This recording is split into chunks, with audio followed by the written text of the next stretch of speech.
Hello, আসসালামু আলাইকুম everyone. শুরু করতে যাচ্ছি সঙ্গীন প্রণয়ের শক্তি। লিখেছেন সুরাইয়া রাফা। অরু ঠোঁট উল্টে কাঁদো কাঁদো হয়ে বলে, আমার ভয় করছে আপা, যদি ভেতরে কেউ থাকে। আমি যতদূর জানি কেউ বাড়িতে নেই, নয়তো ড্রাইভার পাসওয়ার্ড দিত না। আর যদি থেকেও থাকে তুই নিজের পরিচয় দিবি, কোনো বোকামি করিস না কেমন? অরু ঘাড় কাত করে সায় জানালো। অনু পুনরায় গাড়িতে উঠে পড়ে। যেতে যেতে বলে, সাবধানে থাকবি, প্রয়োজন হলে ফোন করবি। কিভাবে ফোন করব, আমার কাছে তো সিম কার্ডই নেই। মাথা নিচু করে বিড়বিড়িয়ে কথাটা বলল অরু। অচেনা দেশ, অচেনা শহর, অচেনা একটা বাড়ি, এখন আপাও চলে গেল। এর চেয়ে অসহায় বোধ হয় এই 18 বছরে জীবনে আর কোনো দিন লাগেনি অরুর। চারদিকের অবস্থা বেগতিক। আকাশটা কালো মেঘে ঢেকে ঘুটঘুটে অন্ধকার হয়ে আছে। এখানে আর দাঁড়িয়ে থাকার উপায় নেই। তাই তো দূর দূর বুকে ফ্রেঞ্চ গেটটা খুলে ফ্রন্ট ওয়ার্ড থেকে পা টিপে টিপে সদর দরজার সামনে গিয়ে দাঁড়ায় অরু। তারপর কার্ডে টুকে দেওয়া পাসওয়ার্ড দিয়ে দরজা খুলেও আশ্চর্য হলেও সত্যি পাসওয়ার্ডটা ছিল খুব কঠিন। কে এত বুদ্ধি খাটিয়ে কৌশলী পাসওয়ার্ড সেট করেছে সেইটা আপাতত ভাবছে ওরও। তবে ওর ভাবনা বেশিক্ষণ স্থায়ী হলো না। তার আগে সদর দরজা খুলে গেল। ভেতরে প্রবেশ করে চারিদিকে একবার ভালো করে চোখ বুলিয়ে নিল ওরও। কেউ নেই বাড়িতে। লোকালয় ছড়িয়ে অনেকটা নির্জন পরিবেশে ছোট্ট একটা ডুপ্লেক্স বাড়ি। নিচতলায় পুরোটা জুড়ে বিশাল হল রুম। তার এক পাশে আধুনিক ধাঁচের কিচেন কাউন্টার। কাউন্টারের সামনে সেট করা দুটো বার স্টুল। কিচেন আর হলের মাঝে কোনো দেওয়াল নেই, বরং কিচেন কাউন্টারের সামনেই গোলাকার ডাইনিং। হলের রুমের ঠিক অন্য মাথায় কিছু আধুনিক কারুকাজ করা নরম সোফা আর ডিভান। ডিভানের ওপর এবড়ো থেবড়ো হয়ে পড়ে আছে একটা কুমড়ো সাইজের কালো রঙের হেলমেট। তার সামনে বিশাল মনিটর। টিভি হবে হয়তো, কিন্তু এত বড় টিভি কে দেখে ভাই? ভ্রুজোড়া কুঁচকে গেল অরুর। সামনের দিকে ভালো করে পর্যবেক্ষণ করে পেছনে চাইল ও। দেখল দক্ষিণ দিকে দেওয়ালটা পুরোটাই কাচের। অরু ঠোঁট উল্টে মিনমিনিয়ে বলল, বোরিং। প্রয়োজনের বাইরে কোনো জিনিসই নেই। এত সুন্দর বাড়িটা আমার হলে আমি মন মতো সাজাতাম। আপাতত আর কিছুই দেখার ইচ্ছে নেই ওর। শরীরটা বড্ড ক্লান্ত। বাড়িতে কেউ নেই ব্যাপারটা বুঝে উঠতেই কাঁচুমাচু ভাবটা কমে গিয়ে ঝরঝরিয়ে দ্বিগুণ ক্লান্তি নেমে এসেছে শরীর জুড়ে। কাচের চকচকে সিঁড়ি বয়ে উপরে উঠে কোনো মতে ভারী জামা কাপড় পাল্টে প্লাজো আর টি শার্ট গায়ে জড়িয়ে শরীরটাকে ছেড়ে নিল নরম বিছানা আর কমফোর্টারের ভাঁজে। অরু সুন্দর ভেলভেটের ন্যায় নরম বিছানার মধ্যে থেকেই নড়ে চড়ে উঠল ঘুম কাতুরে অরু। অনেক দূর থেকে আপার আওয়াজ ভেসে আসছে। মনে হয় সকাল হয়েছে, তাই তো প্রতিদিনের মতোই এত ডাকাডাকি। কিন্তু ঘুমটা বড্ড ভারী হয়ে লেগেছে। চোখ খোলাই যাচ্ছে না। এত নরম কেন লাগছে বিছানাটা? মনে হচ্ছে শরীরটা টানছে নিজের দিকে। অনু আবারও ডাকে শব্দ করে, অরু ওঠ। ঘুমের মাঝে অরু বলে উঠে, ঘুমাতে দে না আপা, এই বিছানাটা অনেক নরম, আর এই কুশনের গন্ধটা চন্দন কাঠের মতো। এই বলে কুশনে নাক ডুবিয়ে আবারও লম্বা শ্বাস টানে অরু। এদিকে অরুর কাণ্ডে অনুর লজ্জায় জান যায় যায় অবস্থা।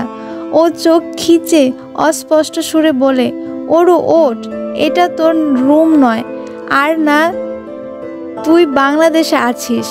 আমরা আজ সন্ধ্যায় আমেরিকা এসেছি, ভুলে গেছিস? আর এই মুহূর্তে তুই অন্য কারো রুমে ঘুমিয়ে আছিস। অনুর শেষ কথাটা একবারের ছক্কা লাগার মতোই অরুর মস্তিষ্কে গিয়ে লাগলো। সঙ্গে সঙ্গে ধরফড়িয়ে উঠে বলল অরু, মুখের কোণে জমে যাওয়া লালাটুকু মুছে শুষ্ক ঢোক গিলে হাঁপাতে হাঁপাতে বলল, কি বলছিস আপা? কার রুমে আমি? অনু আর চোখে দরজার দিকে দেখল। অরু ওর দৃষ্টি অনুসরণ করে সেই দিকেই চলল। দেখল ফুল স্লিভ সাদা টি শার্ট আর ব্ল্যাক ট্রাউজার পরিহিত লম্বা মতো লোক। ওরা এক পলকে এই সুদর্শন পরিচিত মুখটা ধরতে পেরেছে। এটা অন্য কেউ নয়, স্বয়ং জায়ান কৃতিক চৌধুরী। ওর মাথাটা ভো ভো করে ঘুরছে। কি করেছে ও এটা? কার বিছানায় এতক্ষণ ধরে ঘুমিয়েছে? এই মুহূর্তে দরজার বাইরে থেকে ওর দিকেই অনুভূতিহীন দৃষ্টিতে তাকিয়ে আছে লোকটা। নিস্তব্ধ শীতল চাউনি, কিন্তু বরফ কেটে ফেলার মতোই ধারালো তার তীক্ষ্ণতা চোখ দুটোতে। কি আছে এই চোখে? রাগ, বিরক্তি, কৌতূহল নাকি অন্য কিছু? ধরতে পারল না ওরও। পাছে শুধু আস্তে করে ভয়ার্ত ঢোক গিলল। তাড়াতাড়ি চল, আমাদের রুম অন্য পাশে। অনু তাড়া দিতেই ওরু তড়িঘড়ি করে উঠে অনুর পেছন পেছন চলে যায়। যাওয়ার সময় খুব সতর্কে আরও একবার পেছনে তাকায় ও। পেছনে তাকাতে হুট করে চোখাচোখি হয়ে যায় ওই রহস্যে ঘেরা চোখ দুটোর সাথে। সঙ্গে সঙ্গে হৃদয়টা কেঁপে ওঠে ওর। করিডোরের মাঝ বরাবর পকেটে হাত গোজে দাঁড়িয়ে এখনো একইভাবে তাকিয়ে আছে কৃতিক। ওরও তার তাকানোর সাহস পেল না। দাঁত দিয়ে নখ কামড়াতে কামড়াতে দ্রুত অন্য রুমে ঢুকে পড়ল ও। ওরা চলে গেতে কৃতিকও নিজের রুমে পা বাড়ায়। রুমে ঢুকতে ফ্লোরে পড়ে থাকা মেয়েদের কাপড় চোপড়ে পা আটকে যায় ওর। সেগুলো এক প্রকার ইগনোর করে বিছানায় গা এলিয়ে দিল ও। কুসুমটা এখনো ওর লালায় ভিজে আছে। তার ঠিক পাশে সুতোর মতো আটকে আছে একটা লম্বা চুল। কৃতিক চুলটা হাতে তুলে ধরে, স্বাভাবিকের চেয়েও বেশ লম্বা চুলটা। খানিকক্ষণ ওটাকে উল্টে পাল্টে নিয়ে ভ্রুকুটি করে কৃতিক বলে, এত বড় কবে হয়ে গেল?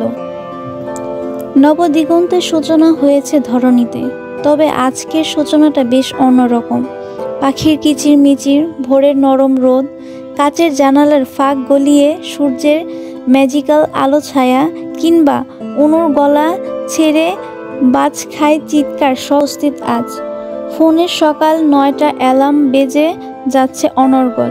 ওরও চোখ মেলে শটান হয়ে শুয়ে শুভ্র সিলিং এর পানে চেয়ে আছে। আজ আর অ্যালার্ম ওর ঘুম ভাঙাতে পারেনি। ওরা পৃথিবীর উল্টো দিকে আছে। সে হিসেবে বাংলাদেশে এখন সন্ধ্যা রাত। রাত দিনের এই তারতম্যের কারণে সারা রাত এপাশ ওপাশ করে নির্ঘুম কাটিয়ে দিয়েছে ওরও। তার উপর রাতের ওই ঘটনা, কথা নেই বার্তা নেই, একেবারে সিংহের গুহায় গিয়ে হাজির দিয়ে এসেছে। কি সাংঘাতিক! ভাবলে এখন পিলে চমকে ওঠে ওরুর। সকাল 9টা বাজে 35। অনু একটু আগেই রেডি হয়ে বেরিয়ে গিয়েছে হসপিটালের উদ্দেশ্যে। বলেছে কি একটা জরুরি কাজ আছে, তাই সকাল সকাল যাচ্ছে।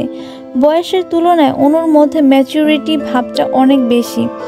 দায়িত্বজ্ঞানের দিক দিয়ে সবসময় সচেতন সে। আসলে বাস্তবতা যার দরজায় বেশি হানা দেয়, সেই তত বেশি ম্যাচিওর হয়। এখানে বয়সের কোনো হাত নেই। ওরও এখনও শুয়েছিল, উদাসীন হয়ে কি জানি কি ভাবছিল। তখনই নিচ থেকে এক অপরিচিত কণ্ঠস্বর কানে ভেসে এলো ওর। গলায় আওয়াজ শুনে মনে হচ্ছে পুরুষ মানুষ। লোকটা নিচ থেকে হাঁক পেরে পেরে ডেকে চলেছে তখন থেকে, জেকে জেকে, আমি জানি তুই রুমে আছিস, নিচে নাম এক্ষুনি, নইলে কিন্তু আমি ওপরে চলে আসব। ইম্পর্টেন্ট কথা আছে ইয়ার। লোকটা আবার ডাকতে যাবে তখনই ওপর থেকে ভেসে আসা মেয়েলি রিনরিনে কণ্ঠস্বর শুনে হকচকিয়ে গেল সে। এই বাসায় মেয়ে কোত্থেকে এলো? ভুল অ্যাড্রেসে আসেনি তো? ওর রুম থেকে বেরিয়ে দোতলায় করিডোরে দাঁড়িয়ে মালিকের মতো করে গলায় আত্মবিশ্বাস জমিয়ে বলল, এখানে জেকে বলে কেউ থাকে না, ভুল বাসায় নক করেছেন। ওরু কথার মাঝ পথে আটকে গেল, কারণ ততক্ষণ পাশের রুম থেকে কৃতিকও বেরিয়ে এসেছে। লম্বায় ওরুর চেয়ে দ্বিগুণ কৃতিক। ওর মুখভঙ্গিমা দেখতে হলে ওরুকে মাথা উঁচিয়ে চাইতে হবে। এই মুহূর্তে ওরু সেভাবে তাকিয়ে আছে কৃতিকের মুখের দিকে। অনুভূতিহীন টকটকে ফর্সা মুখশ্রী জুড়ে 2 দিন ক্লিন শেভ না করা খড় দাড়িগুলো মাথা চারা দিয়ে আছে। দাঁতে দাঁত চেপে বলে, তীক্ষ্ণ চোয়ালটা ব্লেডের মতোই ধারালো মনে হচ্ছে। লম্বা চুলগুলো